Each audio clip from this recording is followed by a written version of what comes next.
व्यक्ती जो कधीच दगा करू शकत नाही, त्या व्यक्तीनं आज आपल्याला जबान देऊन सुद्धा या व्यक्तीला एक हात आणि एक पाय गमावला. त्यावेळेस छत्रपती शिवाजी महाराज म्हणतात की ज्यावेळेस 30,000 मुघलांचं सैन्य माझ्या अंगावर आलं, त्यावेळेस सर्वात पहिले वार करणारा हा तो खंडोजी खोपटा होता आणि याच्या जेवण्या हातातली तलवार आणि डावा पाय हा माझ्या अंगावर होता, म्हणून मी याचा जेवणा हात आणि डावा पाय कापून टाकला. कारण नंतरच्या लढाईमध्ये, नंतरच्या कुठल्याही दगाबाजीमध्ये याचा जेवणा हात आणि डावा पाय कामा पडता नाही. छत्रपती शिवरायांच्या अंगावर आलेल्या त्या वाऱ्यांना छत्रपती शिवरायांनी आपल्या समोर विचारसरणीने नष्ट केलं. आणि एवढ्याच बाबतीत कान्होजी जेधेला आपली चूक कबूल झाली आणि कान्होजी जेधे आपल्या डोळ्यातून अश्रू घेऊन छत्रपती शिवरायांना माफी मागितली. तेव्हा छत्रपती शिवराय म्हणतात की मी तुम्हाला जबान दिली ती मी पूर्णच केली. आम्ही तुम्हाला जबान दिली कान्होजी की आम्ही त्याला जीवदान देऊ आणि त्याचे मुलं बाळ वाचू. तो मेलेला नाही आणि त्याचे मुलगा सुद्धा जिवंत आहे. आम्ही आमच्या जबानीवर काम आहोत. केवळ त्याच्या चुकीला माफी नाही, कारण त्याने चूक केली आणि तो पुन्हा चूक करणार हे निश्चित होतं. इतक्या प्रकारची दूरदृष्टी छत्रपती शिवरायाची होती की केवळ कपट नीतीच्या बाबतीतून आलेला खंडोजी खोपट्या याला इतक्या मोठा प्रकार ओळखून छत्रपती शिवरायांनी अशा दुष्ट खंडोजी खोपट्याचा त्याला त्याची चूक लक्षात आणून दिली. त्यानंतर छत्रपती शिवरायांच्या बाबतीत ही एक छत्रपती शिवरायांच्या एक एक लढाईवर बोलायचं झालो तर 5 तास बोलू शकतो.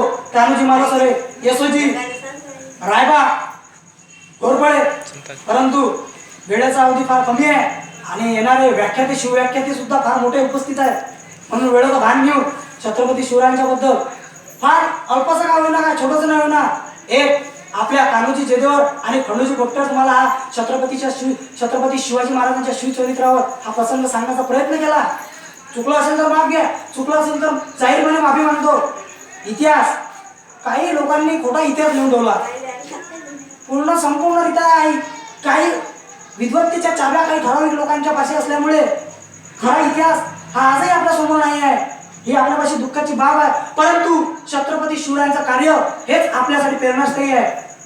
त्या माणसाने वयाच्या 16व्या वर्षी 5 किल्ले जिंकले की आज 16 वर्षाच्या पोट्याला सायकल चालवता येत नाही. त्या वयाच्या वेळेत छत्रपती शिवरायांनी 5 किल्ले जिंकले.